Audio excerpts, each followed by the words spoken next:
Hello दोस्तों, LDC railway tech and mathematics में आप लोग का स्वागत है।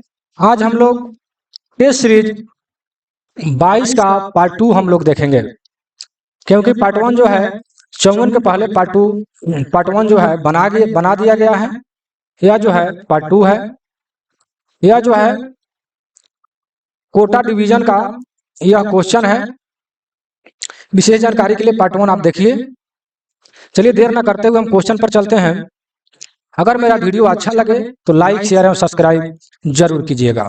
चलिए 53 के पहले हो गया है। 54 में देखिए कह रहा है कि आईसीएफ एक्सल की कुल लंबाई, देखिए यहाँ पर एक्सल का पूछ रहा है, एक्सल की कुल लंबाई कितना होता है। ठीक है, तो ये हो जाएगा 2316 प्लस 0.50, मतलब कि देखिए इसमें 23 तो सब में रहेगा। कहने का हमको तात्पर्य है कि सब में 23 रहता है, ऑप्शन में केवल आपको 16 याद रखना है। ठीक है, प्लस माइनस सब में 5 है।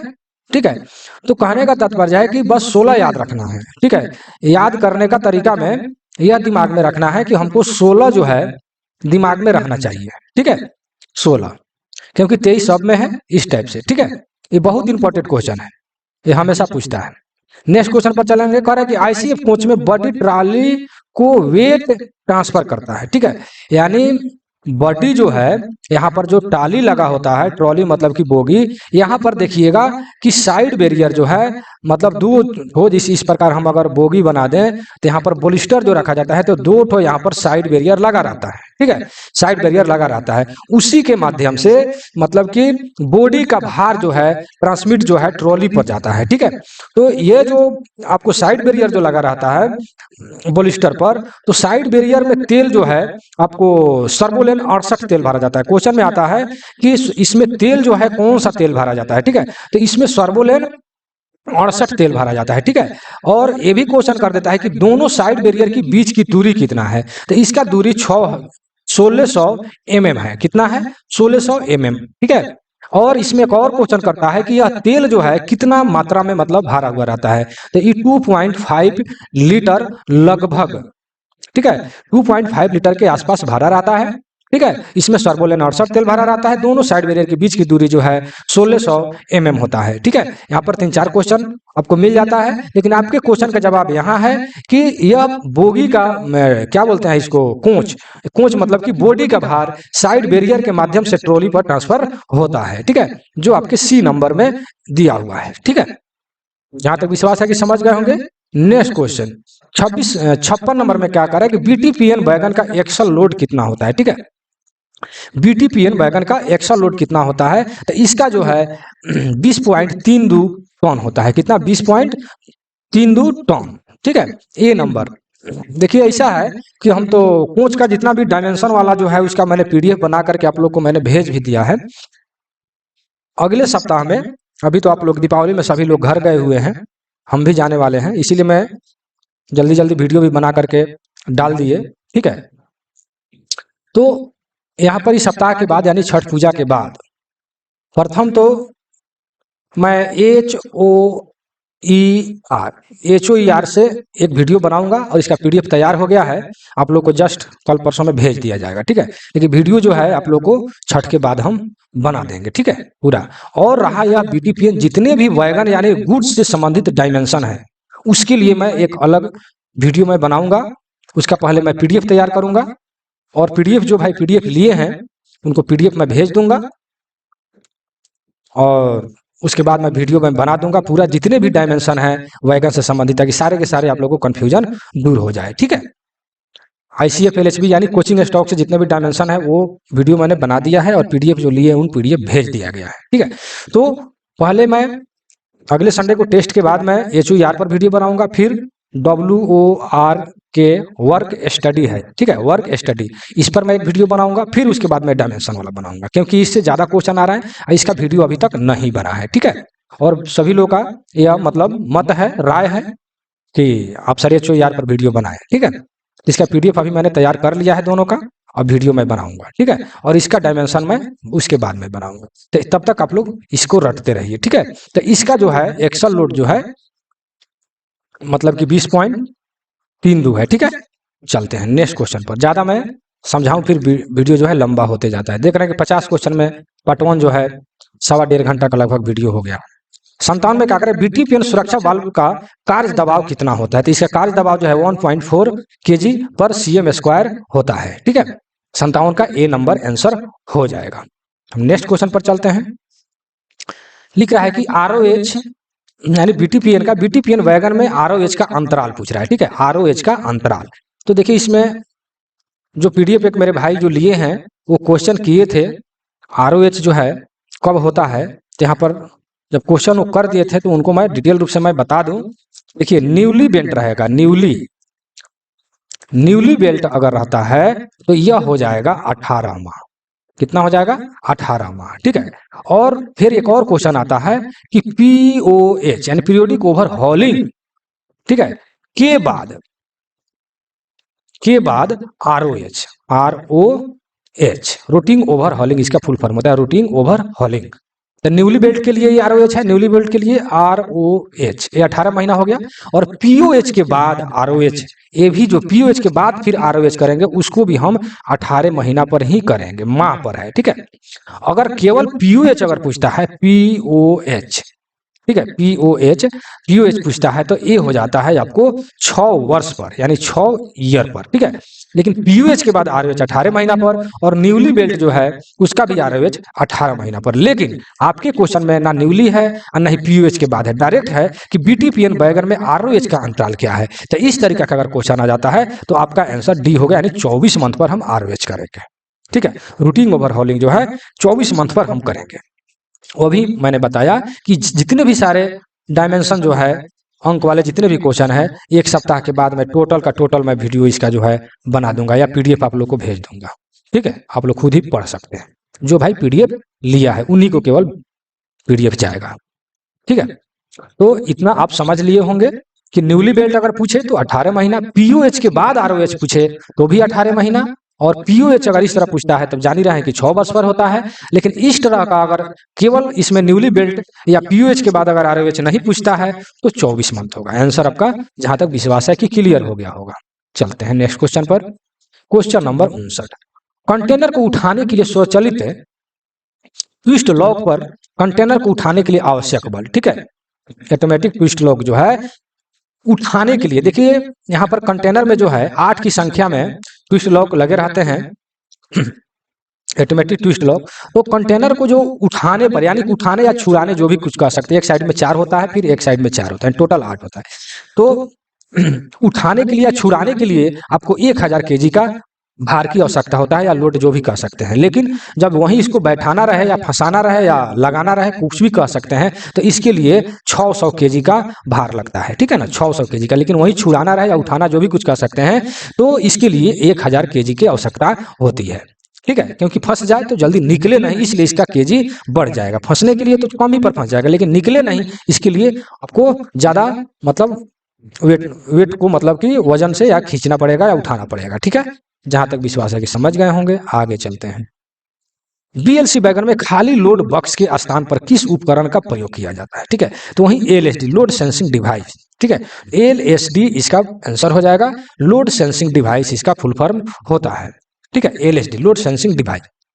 तो बीएलसी वैगन के खाली लोड बॉक्स के स्थान पर किस उपकरण का प्रयोग किया जाता है? खाली बॉक्स के स्थान पर तो एलएसडी का प्रयोग किया जाता है। नेक्स्ट क्वेश्चन, करेक्ट, रेल स्तर से बीएलसी वैगन के लिए प्लेटफॉर्म की मानक ऊंचाई।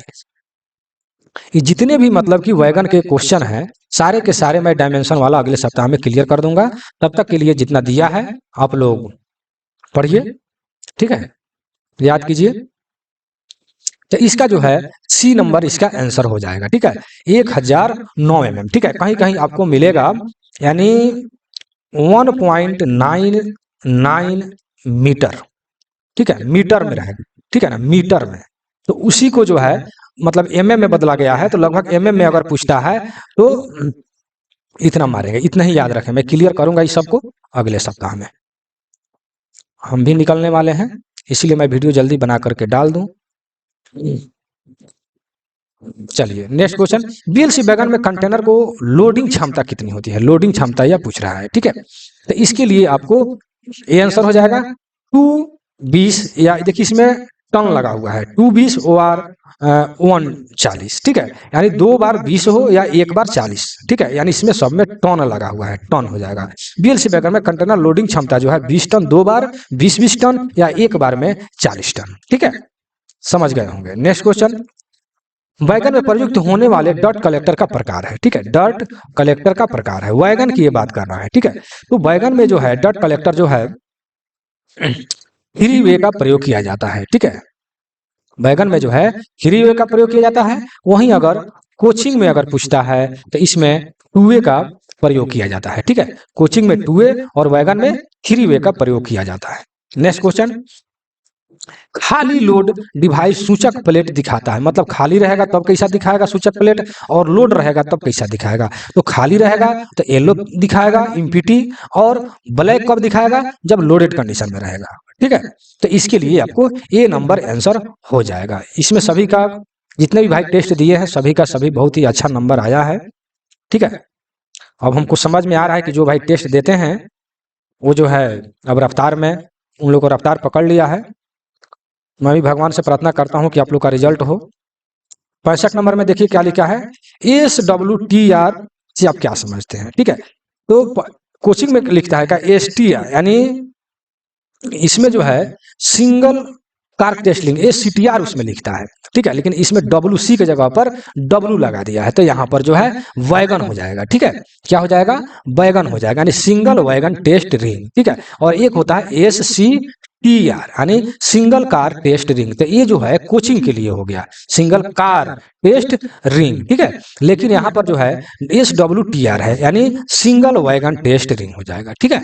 जहां तक विश्वास समझ गए होंगे। नेक्स्ट क्वेश्चन पर चलते हैं, क्वेश्चन नंबर 66। क्वेश्चन नंबर 66 में क्या कह रहा है कि सिंगल पाइप सिस्टम में वैगन ब्रेक जारी करने के लिए कितना समय लगता है। तो सिंगल पाइप वाला में ब्रेक जारी करने के लिए जो है उनको 60 सेकंड का समय लगता है, ठीक है। लेकिन कोचिंग स्टॉक में आप पढ़िएगा कि मतलब कि ब्रेक लगने के लिए जो है 3 से 5 सेकंड में ब्रेक लग जाता है, ठीक है, और छुड़ाने के लिए 15 से 20 सेकंड में ब्रेक जो है रिलीज हो जाता है, मतलब कि छूट जाता है, यानी छुड़ाना, ठीक है, कोचिंग स्टॉक में, ठीक है। और लगने के लिए 3 से 5 सेकंड में, ठीक है, 3 से 5 सेकंड में ब्रेक लग जाता है। लेकिन यहाँ पर सिंगल पाइप का मतलब ये हो जाता है कि उसमें केवल BP है यानी ब्रेक पाइप है, ठीक है, तो उसको जो है उसमें समय तो लग ही जाएगा, इसमें 60 सेकंड हो जाएगा, ठीक है। चलिए नेक्स्ट क्वेश्चन पर चलते हैं, क्वेश्चन नंबर 67। रेक के एयर ब्रेक टेस्टिंग के लिए कंप्रेसर मशीन की कैपेसिटी पूछ रहा है, ठीक है। रेक के एयर ब्रेक टेस्टिंग के लिए कंप्रेसर मशीन की कैपेसिटी पूछ रहा है, ठीक है। तो इसका आंसर जो है 67 नंबर का बी हो जाएगा, 8 से 10 kg पर cm स्क्वायर। कितना हो जाएगा, 8 से 10 kg पर cm स्क्वायर, ठीक है। चलिए नेक्स्ट क्वेश्चन पर चलते हैं, क्वेश्चन नंबर 68। बॉक्सर वैगन का ए डायमेंशन कितना होता है, ठीक है। तो ए डायमेंशन जो है सभी को मतलब कि कोचिंग वाला तो मालूम ही होगा या बता भी दिए हैं, ठीक है, लेकिन ए डायमेंशन वाला जो है बहुत ज्यादा क्वेश्चन पूछता है, इसलिए मैं इसको अभी ही क्लियर कर देता हूं, ठीक है। तो मैं यहां पर लिख देता हूं ICF, पहले मैं ICF का लिख देता हूं। तो ICF का जो है ए डायमेंशन हो जाता है 22 + 2 - 0, ठीक है। ई हो गया आपको ए डायमेंशन, ठीक है, और यहां पर लिख देते हैं हम ई डायमेंशन। तो इसका जो हो जाता है 375 ± 25 ठीक है। और ICF राजधानी, ICF यहां पर हम लिख देते हैं ICF शॉर्ट में जान लीजिए ICF राजधानी। तो यहां पर हो जाता है 22 + 4 - 0। देखिए एक बार क्वेश्चन किए थे मेरे दोस्त जो भाई हमसे टेस्ट लिए हैं कि हाई स्पीड कोच का कितना ए डायमेंशन होता है, तो याद रखेंगे यहाँ पर राजधानी जो है हाई स्पीड कोच है, ठीक है, राजधानी हो गया, दुरंतो हुआ, शताब्दी हुआ, सब हाई स्पीड कोच है, ठीक है, हाइब्रिड कोच है सब। तो इसमें जो है ए डायमेंशन, देखिए मैं यहाँ पर ए डायमेंशन का जिक्र किया हूँ, ठीक है, ए डायमेंशन। तो ए डायमेंशन जो है 22 प्लस हाइब्रिड कोच के लिए +4 - 0 हो जाएगा, और ICF के लिए यानी मेल एक्सप्रेस यहाँ पर लिख सकते हैं, मेल एक्सप्रेस, ठीक है, मेल एक्सप्रेस के लिए ए हो गया, ठीक है। और ई डायमेंशन जो है सेम होता है, ठीक है, जो उसमें होता है वो इसमें भी होता है, यानी राजधानी और मेल एक्सप्रेस का सेम होता है, ठीक है। अब चलते हैं हम बी ओ एक्स, और चलाइए यू आई सी, और चलाइए बी ओ एक्स सी, ठीक है। तो इसका ए डायमेंशन लिख लीजिएगा कॉपी पर, 50 प्लस 2 माइनस 0, ठीक है। और इसका ई डायमेंशन जो है हो जाता है 575 प्लस माइनस 25, ठीक है, प्लस माइनस 25, ठीक है। अब चलाइए, यानी सी ए एस कैसनव, हम कैसनव लिख रहे हैं, C A S N U B, यानी Casnub B L C B O X N BOXN. इसका ए डायमेंशन जो है, ए डायमेंशन, इसका ए डायमेंशन के देखिए इधर जगह नहीं है, इधर लिख रहा हूं मैं, ए डायमेंशन बोल रहा हूं, ठीक है। ए डायमेंशन 70 प्लस 2 माइनस 0, ठीक है। और ई डायमेंशन जो है इसका, जो है इसका भी ई डायमेंशन जो है मतलब कि यही रहेगा, ई डायमेंशन भी यही 575 प्लस माइनस 25 रहेगा, ठीक है। ई हो गया।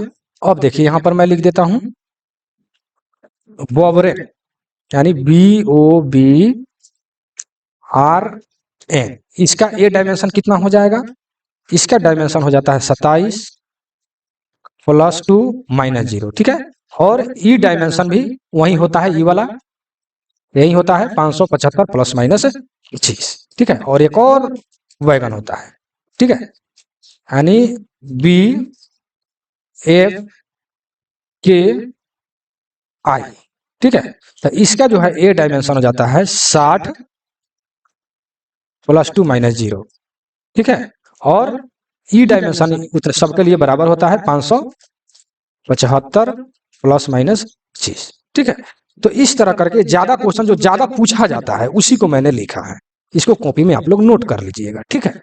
मैं जस्ट बार बार मैं बोल रहा हूं कि इस सप्ताह के बाद मैं टोटली सब क्लियर कर दूंगा। चलिए नेक्स्ट क्वेश्चन पर चलते हैं, लिख लीजिएगा वीडियो को बैक करके, वीडियो को रोक करके।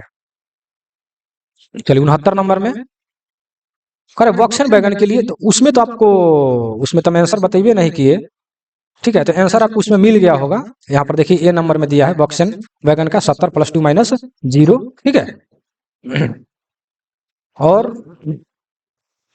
हाँ, और क्या बोले 69 में वॉक्सन बैगन के लिए क्या लिखा है, वर्कशॉप द्वारा अनुमत मिनिमम व्हील डायमीटर, न्यूनतम माने चक्का का व्यास पूछ रहा है, वर्कशॉप द्वारा अनुमत, यानी वर्कशॉप के द्वारा जब इशू होता है, शॉप इशू या पूछ रहा है, तो उस स्थिति में जो है कितना होता है, ठीक है।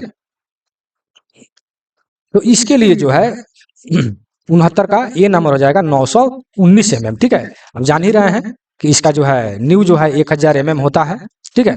तो मैं डायमेंशन वाला मैं फिर मैं इतना केवल आंसर जानिए, ठीक है। नेक्स्ट क्वेश्चन, बीटीपीएन व्हील का कंडमिंग डायमीटर कितना होता है, ठीक है।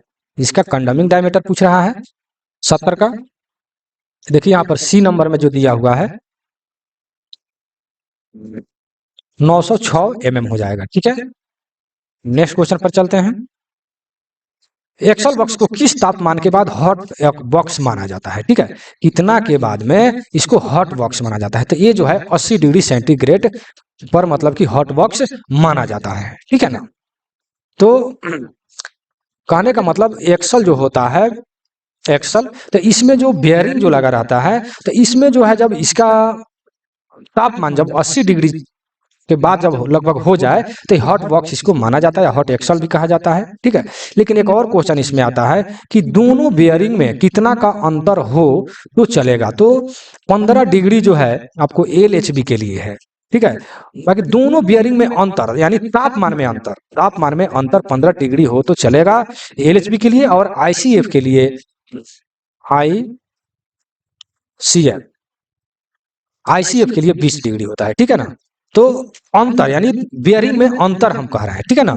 लेकिन अगर दोनों बेयरिंग का तापमान 80 डिग्री लगभग हो जाए तो उसको हॉट बॉक्स के रूप में जाना जाता है। अब उसके बाद में उनको चलाने की अनुमति नहीं है और ग्रीस वगैरह जो भी कुछ है, वायल वगैरह बाहर निकलने लगते हैं, ठीक है ना। और बॉक्स जो है लाल हो जाता है जहां पर येलो कलर लगा रहता है। साइड से देखेंगे तो 72 में क्या करें, नवीनतम निर्देशानुसार बॉक्सेन वैगन के व्हील ट्रेड पर अनुमेय समतल सतह मतलब क्या है, परमिसेबल फ्लैट सरफेस से पूछ रहा है, ठीक है ना। 72 नंबर का, ठीक है। तो इसमें जो है आप जान ही रहे हैं कि यह 60 होगा, ठीक है। यह जो है बॉक्स यानी कोचिंग स्टॉक के लिए जो है 50 mm होता है और गुड्स के लिए चाहे बॉक्सेन चाहे जो भी कुछ है गुड्स के लिए 60 mm होता है, ठीक है। बॉक्सेन बोगन जो भी मतलब गुड्स के लिए एक शब्द में जानिए कि गुड्स के लिए 60 होता है और कोचिंग के लिए चाहे कोचिंग में पैसेंजर हो हाइब्रिड जो भी है उसके लिए 50 mm होता है, ठीक है। गुड्स में बहुत सारा वैगन आता है वो सभी के लिए 60 होता है, ध्यान में रखेंगे, ठीक है। नेक्स्ट क्वेश्चन पर चलता है, क्वेश्चन नंबर 73 में कह रहा है कि सीटीआरबी में कितने ग्राम ग्रीस का प्रयोग किया जाता है, ठीक है। तो इसमें जो है 455 ग्राम ग्रीस का प्रयोग किया जाता है, ठीक है ना। तो एसकेएफ देखिए कल भी मैंने बताया था कि एसकेएफ कंपनी का जो होता है बेयरिंग, सीटीआरबी का फुल फॉर्म होता है कार्टिज टेपर रोलर बेयरिंग, ठीक है। तो इसमें जो है 455 ग्राम ग्रीस का प्रयोग होता है, ठीक है ना। 455 ग्राम ग्रीस का प्रयोग होता है। और एक आता है टिमकेन, ठीक है, टिमकेन, ठीक है, टिमकेन हम लिख देते हैं टिमकेन। तो इसमें जो है 350 ग्राम ग्रीस का प्रयोग किया जाता है, ठीक है, एलएचबी के लिए, ठीक है। और वहीं आईसीएफ के लिए double row spherical roller bearing उसमें प्रयोग होता है, double row spherical roller bearing, ठीक है। तो उसमें जो एसकेएफ आता है उसमें 2.5 यानी 2.5 kg के आसपास में ग्रीस का प्रयोग होता है। और एक होता है सीआई टाइप का, तो उसमें जो है आईसीआईसीआई कहा जाता है उसको, तो उसमें जो है 1.75 kg ग्रीस का प्रयोग किया जाता है, ठीक है। ये जो है आईसीएफ के लिए हो गया, ये जो है आईसीएफ के लिए हो गया और ये जो है एलएचबी के लिए हो गया, ठीक है। जहां तक विश्वास है कि आप समझ गए होंगे, इसको कॉपी में 100% आप नोट कर लेंगे। यहां तक वीडियो में बने हैं एक बार लाइक शेयर जरूर कर दें। इस वीडियो का पीडीएफ या एलडीसीजी या डब्ल्यूएम की तैयारी के लिए कैसे आपको पीडीएफ मिलेगा मैं वीडियो के अंत में मैं बताऊंगा। नेक्स्ट क्वेश्चन में क्या करें कि बॉक्सेन एनआर बैगन की ऊंचाई डैश में होती है, बॉक्सेन एनआर बैगन की ऊंचाई जो है कितना होता है, तो ये जो है 2127 mm होता है, यहाँ पर mm है, ठीक है ना। इसमें ज्यादातर क्वेश्चन जितने भी है सारे के सारे डायमेंशन वाला है, मैंने देखा बाद में ध्यान से कि इसमें सारे के सारे क्वेश्चन डायमेंशन वाला है, सब रटने वाला क्वेश्चन है। तो मैं एक बार मैं पीडीएफ इसका तैयार कर रहा हूँ और पीडीएफ तैयार करके मैं सारणी बना बना करके एक जगह मैं जो भी भाई पीडीएफ लिए हैं उनको मैं भेज दूंगा, ठीक है। उसके बाद मैं वीडियो बना दूंगा, टेंशन नहीं लीजिए। जो भाई का अगर एग्जाम नजदीक में हो गया है तो सूचित करेंगे ताकि उनको क्रैश कोर्स या गेस्ट क्वेश्चन भेजा जा सके। करेक्ट, एयर स्प्रिंग सिस्टम पर लगे मेन रिजर्वायर की क्षमता, देखिए एयर स्प्रिंग पर मेन रिजर्वायर, देखिए यहाँ पर जो होता है मान लेते हैं कि यह एक टाली है, ठीक है, यह एक ट्रॉली है, छोटा छोटा मैंने 2 बना दिया। अब जो है यहाँ पर देखिए कर रहे हैं कि एयर स्प्रिंग लगा रहता है, ठीक है। तो एयर स्प्रिंग लगा रहता है तो इसके लिए प्रत्येक एयर स्प्रिंग के लिए 40 लीटर बाकी क्या कह रहा है कि मेन रिजर्वायर, तो मेन रिजर्वायर जो है बीच में होता है, ठीक है ना। तो यह होता है 150 लीटर का, कितना होता है 100, देखिए यहाँ mm लिखा गया है, क्षमता यहाँ पर लीटर होना चाहिए, ठीक है ना, यहाँ पर लीटर होना चाहिए, तो 150 लीटर का, ठीक है। लेकिन जो सहायक रिजर्वायर होते हैं ये कितना का क्वेश्चन में आता है कि सहायक रिजर्वायर का कितना क्षमता होता है, तो इसका जो होता है 40 लीटर होता है, ठीक है। और मेन रिजर्वायर एक ही होता है जो बीच में होता है, तो इसका जो होता है 150 लीटर होता है, ठीक है, रिजर्वायर की क्षमता। और सहायक रिजर्वायर की क्षमता कितना होता है, तो 40 लीटर होता है, ध्यान में रखेंगे, बहुत इंपॉर्टेंट क्वेश्चन है। क्वेश्चन नंबर 76 में क्या करें कि बॉक्सेन का मेंटेनेंस मैनुअल कितना होता है, मेंटेनेंस मैनुअल मतलब होता है, तो ये जो है कोड है मतलब G95 G97 G70, ठीक है ना। तो ये जो है आपको G70 के अंतर्गत बॉक्सेन का मेंटेनेंस मैनुअल किया जाता है, ठीक है। चलिए वीएलसी में ऑटोमेटिक ट्विस्ट लॉक का प्रयोग किया जाता है, तो इसमें मैंने ऊपर भी बताया कि ऑटोमेटिक ट्विस्ट लॉक जो है 8 ठो एक कार में 8 ठो मतलब कि ऑटोमेटिक ट्विस्ट लॉक लगा रहता है। ठीक है, यहाँ पर भी देखिए BLC वैगन में ऑटोमेटिक ट्विस्ट लॉक को खोलने के लिए, ऊपर भी मैंने बताया है कि इसको खोलने के लिए या उठाने के लिए, ठीक है ना, जो भी क्वेश्चन आ जाएगा तो 1000 मतलब केजी का मतलब फोर्स लग जाएगा। ठीक है, लेकिन वहीं अगर फंसाना रहेगा, लगाना रहेगा तो कम ही पर फंस जाएगा, कंटेनर फंस जाएगा 600 पर। ठीक है, जो यहाँ पर दिया हुआ है, लेकिन इसको उठाने के लिए, ठीक है, या खोलने के लिए जो भी कुछ कहिए, तो इसके लिए 1000 केजी का फोर्स आपको लगाना पड़ेगा। ठीक है, ऑटोमेटिक ट्विस्ट लॉक का जो आपको 1000 यानी डी नंबर, इसका 78 का आंसर डी हो जाएगा, नॉन ऑफ दीज। ठीक है, none of these. 79 number question क्या कर रहा है कि एयर ब्रेक सिस्टम में कंट्रोल रिजर्वायर का कार्य क्या है। कंट्रोल रिजर्वायर का कार्य क्या है, तो यह जो है कंट्रोल डीवी यानी डीवी को कंट्रोल करता है। ठीक है, अब देखिए इसमें एक और फंसाने वाला क्वेश्चन ऑप्शन क्या आ जाता है कि जहां जिस ऑप्शन में डीवी को अगर नहीं रहे तो कंट्रोल ऑफ ब्रेक सिस्टम, तब वहां पर ए हो जाएगा। ठीक है, जब डीबी ऑप्शन में नहीं रहे, ठीक है, जब डीबी ऑप्शन में नहीं रहे तो वह ब्रेक सिस्टम को कंट्रोल करता है। तो जब डीबी को यह कंट्रोल कर देगा, सीआर जो है, तो ऑटोमेटिक है कि ब्रेक सिस्टम कंट्रोल हो जाएगा। ठीक है, चलिए इसका डीबी यानी बी नंबर आंसर हो जाएगा। 80 नंबर में क्या कर रहा है कि सीधे ट्रैक पर 1682 mm से ज्यादा गेज को मतलब क्या कहते हैं। तो यहाँ पर आपको ध्यान में रखना है कि यह रेल का ट्रैक गेज जो होता है, आप सभी लोग आप तो शुरू से पढ़ते आ रहे हैं तैयारी के समय से ही, कि 1676 mm होता है ये दूरी। ठीक है, 1676 mm होता है mm ट्रैक गेज। ठीक है, लेकिन अब देखिए इससे 1676 से अगर कम है, अगर 76 से अगर थोड़ा सा भी कम है तो इसको हम क्या कहते हैं, 76 से जितना भी कम आ जाए, 72 73 74 जो भी आ जाए, लेकिन 76 से अगर कम आ जाता है, कम अगर आ जाता है तो उसको क्या कहा जाता है, टाइट गेज। इसको क्या कहेंगे, टाइट गेज। ठीक है, टाइट गेज। और 1676 से जहां बढ़ा 77 78 80 82 जो भी आ जाए, यहाँ पर जैसे आपको 82 दिया हुआ है, ठीक है, जितना भी बढ़ जाए तो उसको हम कहेंगे स्लैंग गेज। ठीक है, ध्यान में रखेंगे मानक गेज या स्टैंडर्ड गेज तो जान ही रहे हैं कि 1676 होता है, इससे अगर कम हो जाता है तो टाइट गेज हो जाएगा, और इससे अगर बढ़ता है तो स्लैंग गेज हो जाएगा। ध्यान में रखेंगे। चलिए हम नेक्स्ट क्वेश्चन पर चलते हैं।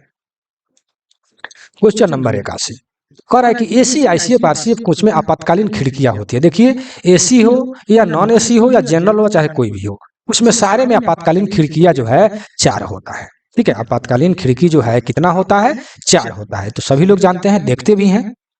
ना क्या कह रहा है नेक्स्ट क्वेश्चन, के टाइप कंपोजिट ब्रेक ब्लॉक का कंडमिंग साइज। ठीक है, के टाइप ब्रेक ब्लॉक का कंडमिंग साइज या पूछ रहा है। इसके बारे में तो मैंने डिटेल रूप से मैंने बताया था अब पिछले वीडियो में भी। ठीक है, तो इसका जो है के टाइप का जो है 12 mm हो जाता है। ठीक है, और ये जो दिया हुआ है 10 mm, यह एल टाइप का है। कितना, एल टाइप का। एल टाइप का मतलब 10 mm होता है। ठीक है, और एक होता है सी आई का मतलब कास्ट आयरन होता है, कास्ट आयरन टाइप का, सी आई टाइप का, तो इसका होता है 20 mm। याद रखिएगा कितना होता है, 20 mm होता है। तो यहाँ पर के टाइप का आपके क्वेश्चन में दिया हुआ है तो 12 mm हो जाएगा। एल टाइप अगर पूछता है तो 10 mm हो जाएगा, और सी आई टाइप मतलब कास्ट आयरन टाइप अगर पूछता है तो 20 mm घिस कर बच जाए, रह जाए, कंडम हो साइज हो जाए तो उसको हम कंडम कर देते हैं।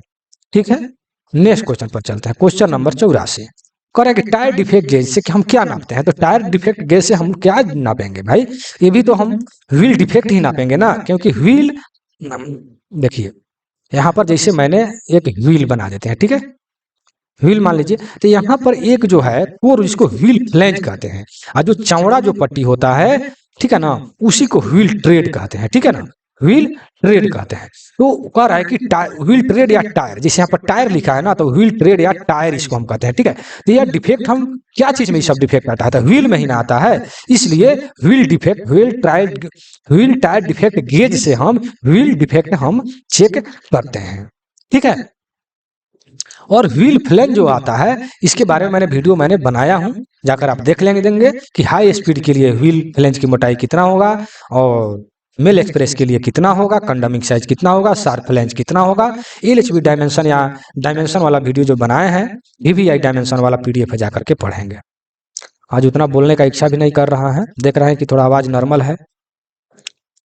चलिए नेक्स्ट क्वेश्चन, कैसनो बोगी में किस प्रकार के बेयरिंग का उपयोग किया जाता है? देखिए कैसनो बोगी में जो भी बोगी है उसमें CTRB का प्रयोग हम लोग करते हैं। CTRB यानी कार्टिज टाइप रोलर बेयरिंग का हम लोग प्रयोग करते हैं। ठीक है, जो आपके नीचे कोई ऑप्शन में दिया होगा, देखिए यहाँ C नंबर में दिया हुआ है। ठीक है, CTRB का हम लोग प्रयोग करते हैं। 86 नंबर में बॉक्सेन HL का फीड पाइप का प्रेशर 10 kg होता है। देखिए बॉक्सेन HL का यहाँ पर जिक्र किया गया है, बॉक्सेन HL का। ठीक है, लेकिन कोई भी वो फीड पाइप का प्रेशर सभी का ध्यान में रखेंगे। यहाँ पर क्वेश्चन फीड HL का कर दिया है, लेकिन चाहे वो डायरेक्ट एक बार में जानिए, चाहे वो कोचिंग स्टॉक कोच हो या गुड्स हो, सबका मतलब फीड पाइप का प्रेशर जो है 6 kg पर cm² ही होता है। ध्यान में रखेंगे। ठीक है, और AR एक्जुलरी रिजर्वायर का भी प्रेशर 6 kg ही होता है, क्योंकि फीड पाइप के द्वारा AR टैंक का हवा की पूर्ति होता है, इसलिए इसका भी 6 kg हो जाएगा। इसके बारे में आपको समझाए थे प्रेशर के बारे में जब NRB का क्वेश्चन किया था कि NRB किस उद्देश्य से लगाया जाता है। तो NRB जो है आपको FP से AR में हवा को जाने देता है, लेकिन AR से रिटर्न FP में हवा को नहीं जाने देता है। क्वेश्चन आता है कि NRB का मतलब हो जाता है non return bulb, full form. तो NRB किस उद्देश्य से लगाया जाता है, या उसका उद्देश्य क्या है, या उसका काम क्या है? तो FP से AR में हवा को आने देता है, लेकिन AR से हवा को FP में नहीं जाने देता है। ठीक है, यही NRB का काम है। तो जब इसका FP का प्रेशर जब 6 kg हो जाएगा, तो AR का भी प्रेशर 6 kg हो जाएगा, ऑटोमेटिक हो जाएगा। आप जान ही रहे हैं। एक और इसमें क्वेश्चन आया था पिछला टेस्ट में कि क्या बोलते हैं, कैसे जानेंगे कि NRB खराब है? ठीक है, तो जब NRB खराब होगा तो AR का प्रेशर FP में चला जाएगा। और जब होज पाइप को, जब दो गाड़ी है, जब होज पाइप को जब हम FP वाला होज पाइप को जब कनेक्ट करेंगे तो BP वाला में भी प्रेशर आपको दिखाने लगेगा। ठीक है, क्योंकि जब NRB खराब हो जाएगा तो इस तरह होकर के BP में भी हवा कनेक्ट हो जाएगा और आपका BP में भी कांटा जो है दिखाने लगेगा, इसलिए समझ जाएंगे कि NRB खराब है। ठीक है ना, तो जहां तक विश्वास है कि समझ गए होंगे। तो इसका जो है, और ये तो FP का हो गया, और BP और CR मतलब कंट्रोल रिजर्वायर की प्रेशर जो है 5 kg पर cm² होता है। ठीक है, इसको कॉपी में आप नोट कर लेंगे। हम नेक्स्ट क्वेश्चन पर चलते हैं। क्वेश्चन नंबर 87, बैगन में लगी एक कैसनो बोगी में लगे व्हील के दाया में परमिनेसेबल अंतर। ठीक है, यह क्वेश्चन कह रहा है बोगी में। ठीक है ना, तो हम आपको ये बता दें कि बोगी में जो है 13 mm होता है। कितना होता है?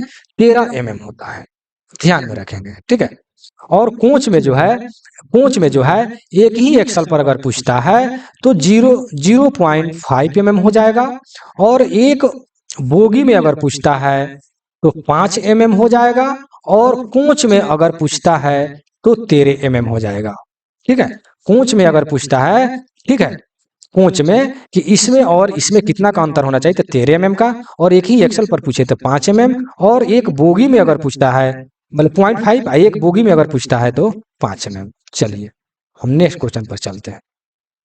क्वेश्चन नंबर 88, EM पैड की मतलब, EM का मतलब हो जाता है इलास्टोमेरिक पैड। बहुत इंपॉर्टेंट क्वेश्चन है, हमको लगता है कि प्रत्येक सेट में क्वेश्चन पूछ ही देता है। ठीक है ना, तो इसका कंडमिंग साइज जो है 42 mm होता है। कितना होता है? 42 mm होता है।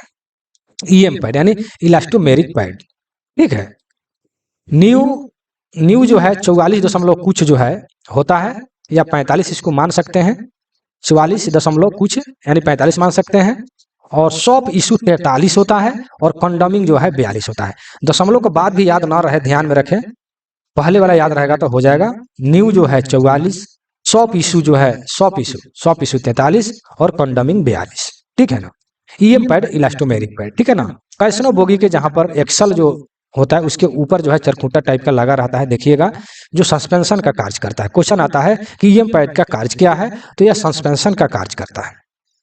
ठीक है, चलिए 89, ए क्लास ओडीसी की गति दिन में कितना होता है? ठीक है, तो ए क्लास ओडीसी की गति दिन में जो है 40 किलोमीटर होता है। ठीक है, 40 किलोमीटर होता है। क्वेश्चन आता है कि ए क्लास ओडीसी कब चलता है? ठीक है ना, तो ए क्लास ओडीसी जो है ए और बी दोनों, ए और बी दिन और रात दोनों में चलता है। ठीक है, और सी क्लास ओडीसी कब चलता है? तो केवल दिन के प्रकाश में, दिन के प्रकाश में, ठीक है ना। तो दिन के प्रकाश में चलता है। सी क्लास के क्वेश्चन इंग्लिश में लिखता है कि डे लाइट, ठीक है ना। तो डे लाइट उसका आंसर हो जाएगा, दिन के प्रकाश में। सी क्लास कोड इसी ए और बी जो है, ए जो है आपको दिन और रात दोनों में चलता है तथा इसका स्पीड जो है 40 किलोमीटर होता है और इसका स्पीड 25 किलोमीटर प्रति घंटा होता है, ठीक है। चलिए नेक्स्ट क्वेश्चन पर चलते हैं। क्वेश्चन नंबर 90 कह रहा है कि vestibule AC 3 tier, vestibule AC 3 tier इनडाउन जनरेशन का कोड बताना है।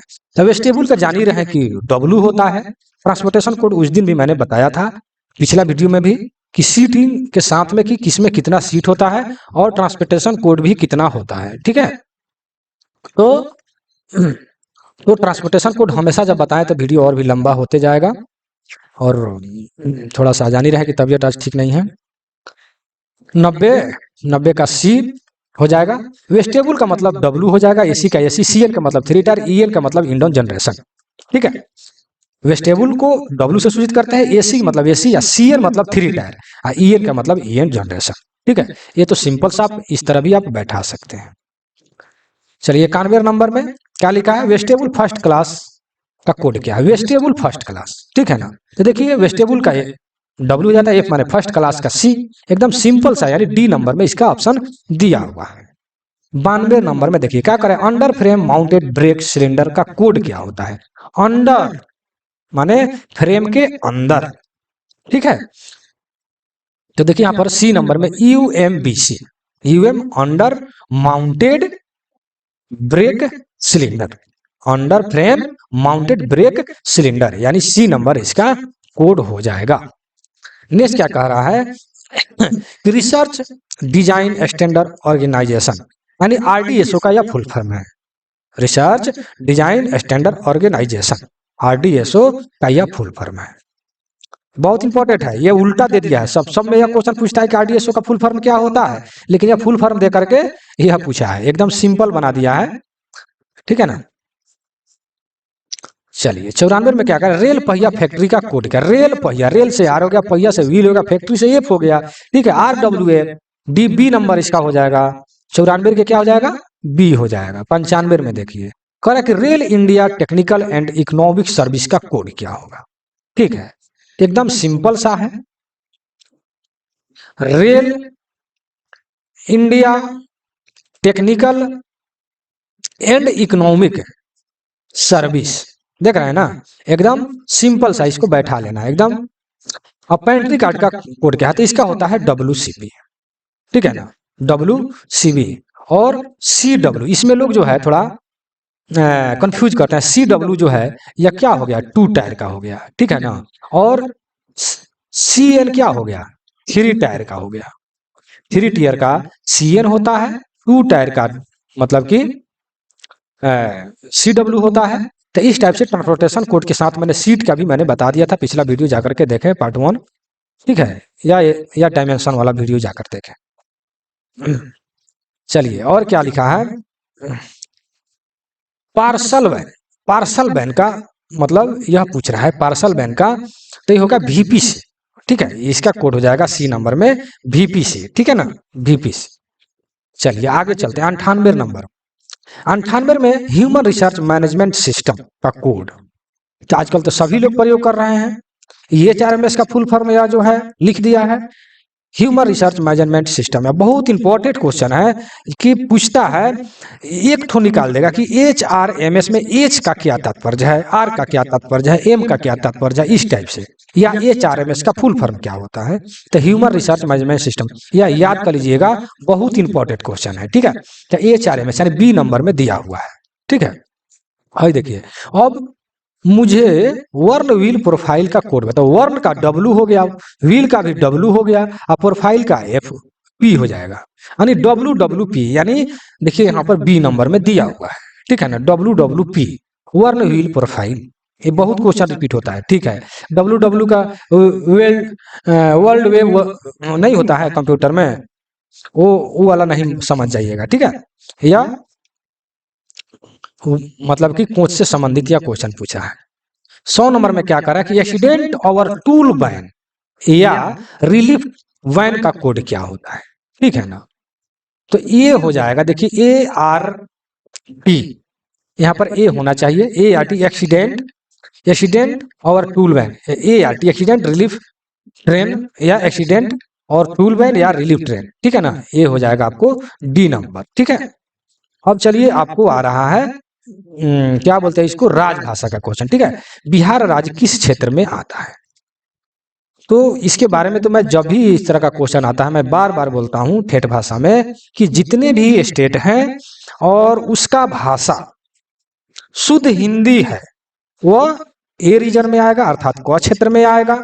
हिंदी से मिला जुला रहेगा वह बी क्षेत्र में आएगा, और हिंदी से बिल्कुल हट करके अलग अगर भाषा है तो वो जो है आपको सी रीजन अर्थात ग क्षेत्र में आएगा, ठीक है। तो जब भी इस तरह का क्वेश्चन आता है मैं बार बार इसको बताता हूं, ठीक है, ताकि आप लोग को याद हो जाए, रटा जाए एकदम, ठीक है। तो ख वाला छांट लीजिए, ग वाला ऑटोमेटिक छट जाएगा, ये वाला तो जान ही रहे हैं कि वहां पर हिंदी भाषी एकदम शुद्ध हिंदी बोला जाता है, ठीक है। लेकिन ख वाला ग में मिक्स हो जाता है, ठीक है ना। तो लिख लीजिए यहां पर पंगु, दमन, महा, चंडी, दादर, नगर को खा चंडी। प से पंजाब, ग से गुजरात, दमन एवं दीव, महा से महाराष्ट्र, चंडी से चंडीगढ़, दादर और नगर हवेली को खा चंडी, यानी खा क्षेत्र में जैसे चंडीगढ़, ठीक है।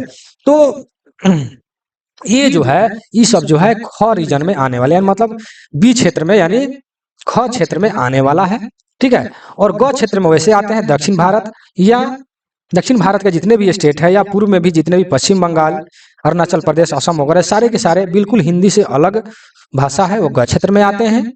और हिंदी जो है बिल्कुल हिंदी शुद्ध बोला जाता है वो ए क्षेत्र में आ जाएगा, अर्थात क क्षेत्र में आ जाएगा, ए रीजन में आ जाएगा, ठीक है। तो बिहार राज्य जो है इसका ए आंसर होगा, ए रीजन हो जाएगा। 2 नंबर में देखिए संविधान सभा ने हिंदी को राजभाषा का रूप में कब स्वीकृत किया, ठीक है, कब स्वीकार वो जो है किया है। तो यह 14 सितंबर 1949 को यह स्वीकार किया है, ठीक है। तभी से हम लोग 14 सितंबर को राजभाषा के दिवस के रूप में मनाते हैं, ठीक है। जब हम लोग स्वीकार कर लिए उसी दिन से हम लोग राजभाषा दिवस के रूप में 14 सितंबर को मनाने लगे, ठीक है। अब क्या लिखा है, हिंदी दिवस कब मनाया जाता है? देखिए क्वेश्चन आपका आ ही गया है, ठीक है। तो देखिए यहाँ पर लिखा है ना हिंदी दिवस 14 सितंबर को मनाया जाता है, ठीक है। लेकिन यहाँ पर आ जाता है अगर विश्व हिंदी दिवस कब मनाया जाता है तो 10 जनवरी को मनाया जाता है। ध्यान में रखेंगे, विश्व पूछ रहा है कि अपना मतलब कि हिंदी दिवस सीधा सीधी पूछ रहा है, ठीक है ना, ध्यान में रखेंगे। इस तरह पूछता है हिंदी दिवस तो 14 सितंबर, विश्व हिंदी तो 10 जनवरी। चलिए 4 नंबर में क्या करें कि हिंदी को उपयोग के पुनरीक्षण के लिए संसदीय राजभाषा समिति में कुल कितनी उप समिति है, ठीक है। तो कुल जो है 3 उप समितियां, लेकिन इसमें से क्वेश्चन एक आता है कि हमारा रेल जो है उस उप समिति 3 जो आपका उप समिति है उसमें से कौन से उप समिति में हमारा रेल आता है। तो यह जो है दूसरी उप समिति में मतलब आता है, दूसरी उप समिति में रेल आता है, ठीक है। हिंदी का जो पुनरीक्षण के लिए संसदीय राजभाषा की जो 3 उप समितियां हैं उसमें हमारी दूसरी उप समिति में रेल राजभाषा आता है। क्वेश्चन आएगा कि रेल राजभाषा किस उप समिति में आता है, तो ये बताइएगा दूसरी उप समिति में आता है। चलिए 5 नंबर में क्या लिखा है कि संविधान की 8वीं अनुसूची में कुल कितनी भाषाएं शामिल है? तो सभी लोग जानते हैं एकदम रटा हुआ है 22 भाषा है। चलिए 6 नंबर में राजभाषा के संबंध में बनाई गई समिति में राज्यसभा के कितने सदस्य होते हैं? देखिए राज्यसभा के तो राज्यसभा के 10 होता है राज्यसभा के, और लोकसभा के 20 होता है, ठीक है। और कुल जो है संख्या इसका 30 होता है, ठीक है। कुल संख्या अगर पूछता है तो 30, ठीक है। और राज्यसभा से पूछता है तो 10, लोकसभा से पूछता है तो 20, और कुल पूछता है तो 30, 20 10 30। चलिए 7 नंबर राजभाषा के संबंध में बनाई गई समिति के कितने सदस्य? देखिए यहाँ पर आ गया बनाई गई सदस्य में यहाँ पर कुल पूछ रहा है ना, 7 नंबर में तो इसका 30 हो जाएगा, जो अभी हमने आपको बताया। चलिए 8 नंबर में क्या कर रहा है कि राजभाषा के संबंध में बनाई गई समिति में लोकसभा के कितने सदस्य होते हैं। ठीक है, तो अभी हमने बताया कि लोकसभा के 20 और ये जो दिया है राज्यसभा के, और कुल मिला के 30। ठीक है, यानी कुल सदस्यों की संख्या अगर पूछता है तो 30, लोकसभा से 20, राज्यसभा से 10। 9 नंबर में क्षेत्र क में स्थित केंद्रीय सरकार के कार्यालय और क्षेत्र ख या ग में स्थित केंद्रीय सरकार के बीच पत्रादि भेजे जा सकते हैं। भेजे तो जा सकते हैं भाई, और क्या इसमें दिया है, क्या कह रहा भाई कि भेजे जा सकते हैं यहाँ पर भाषा में, कि केवल हिंदी में, कि केवल इंग्लिश में, कि हिंदी इंग्लिश दोनों में। ठीक है, तो देखिए यहाँ पर क से ख और ग की बात किया है। ठीक है ना, तो जब हम क से ख और ग में जब भेजेंगे तो ख में भी हिंदी से मिला जुला आदमी जानता है, और ग तो हिंदी जानता ही नहीं है। लेकिन इंग्लिश जो है दोनों माने ग और ख और ग दोनों में जानता है। ठीक है ना, इसलिए हिंदी तो हमारा राजभाषा ही है, तो उसको हम कैसे छोड़ देंगे। ठीक है, तो इसलिए इंग्लिश और हिंदी जो है दोनों भाषा में हम भेजेंगे। ठीक है, हिंदी और इंग्लिश दोनों भाषा में हम भेजेंगे। ठीक है, चलिए नेक्स्ट क्वेश्चन पर चलते हैं। 10 नंबर में क्या कह रहा है कि संसद के किसी सदन या सदनों के समक्ष रखे गए प्रशासनिक तथा अन्य प्रतिवेदन और राजकीय कागज पत्रों के लिए डैश का प्रयोग किया जाता है। ठीक है, कौन सा मतलब पत्रों का प्रयोग किया जाता है, तो हिंदी और इंग्लिश दोनों का। संसद के किसी सदन या सदनों के समक्ष रखे गए प्रशासनिक तथा अन्य प्रतिवेदन। ठीक है, संसद में कोई भी अगर कागज रखते हैं तो हिंदी इंग्लिश दोनों रखना पड़ेगा, क्योंकि हमारा राजभाषा हिंदी है। लेकिन उसमें से सदस्य होते हैं, शायद किसी को हिंदी नहीं मालूम हो तो इंग्लिश ही मालूम हो, इसलिए हिंदी इंग्लिश दोनों रखा जाता है। ठीक है, चाहे देखते हैं हम लोग के एग्जाम में भी हिंदी इंग्लिश दोनों रखा जाता है, रेलवे का हो या किसी भी चीज का एग्जाम हो, उसमें सारे के सारे रखा जाता है। मतलब सारे एग्जाम में हिंदी इंग्लिश दोनों रहता है, या क्षेत्रीय भाषा भी रहता है, क्योंकि हिंदी इंग्लिश तो सभी लोग जानते हैं। चलिए, तो यहाँ पर जो है आपका क्वेश्चन जो है इंड हो जाता है। ठीक है, बहुत सारे भाई जो है अभी तक इसका आंसर बना करके नहीं भेजे हैं। ठीक है, तो दिवाली के कारण सभी लोग व्यस्त होंगे, हम भी जान रहे हैं। आराम आराम से बनाकर भेजिए। देखिए, मैं 4 टेस्ट का एक रिजल्ट मैं तैयार करता हूं, तो मैं 18 तक रिजल्ट मैंने दे दिया है। फिर आज 22वां टेस्ट हो गया, तो 18, 19, 20, 21, 22 नहीं 18 तक तो हो गया, तो 19, 20, 21, 22 यानी 4 टेस्ट हो गया है। इसका भी हम रिजल्ट तैयार करके वीडियो आप लोग के पास भेजेंगे कि चारों टेस्ट में आप लोग का प्रोग्रेस क्या हुआ। ठीक है, और कौन कितना आगे पीछे है। और उसके बाद में हम अभी बोले कि डायमेंशन वाला वीडियो भी बनाकर PDF बनाकर आप लोग को भेजना है। और सबसे पहले मैं HRMS के लिए बहुत दबाव है, HRMS कर रहे हैं HOER। ठीक है, हावर वाला और वर्क स्टडी वाला, इससे ज्यादा क्वेश्चन आ रहा है। इसका PDF तैयार हो गया है, मैं PDF का भेज ही दूंगा। ठीक है, उसके बाद में मैं रिजल्ट तैयार करूंगा, फिर मैं डायमेंशन वाला वीडियो बनाकर भेजूंगा। थोड़ा इधर जान ही रहा है कि छठ दीपावली में बहुत ज्यादा व्यस्तता है हर एक आदमी को। हाँ, हम तो अब यहाँ पर अपने कार्यस्थल पर ही हैं, आप लोग अपने अपने घर पर हैं। हम भी निकलने वाले हैं, इसलिए इस सप्ताह में वीडियो तो नहीं डाल पाएंगे। चलिए, आप लोग को वीडियो कैसा लगा जरूर कमेंट सेक्शन में दीजिएगा। और LDCJ या WM की तैयारी के लिए, अच्छे से अच्छे तैयारी के लिए या टेस्ट में शामिल होने के लिए मेरा व्हाट्सअप नंबर जो है देख रहे हैं 96 93 57 14 26, इस पर आप कांटेक्ट करके अर्थात मैसेज करके आप PDF प्राप्त कर सकते हैं, अच्छे से अच्छे तैयारी कर सकते हैं।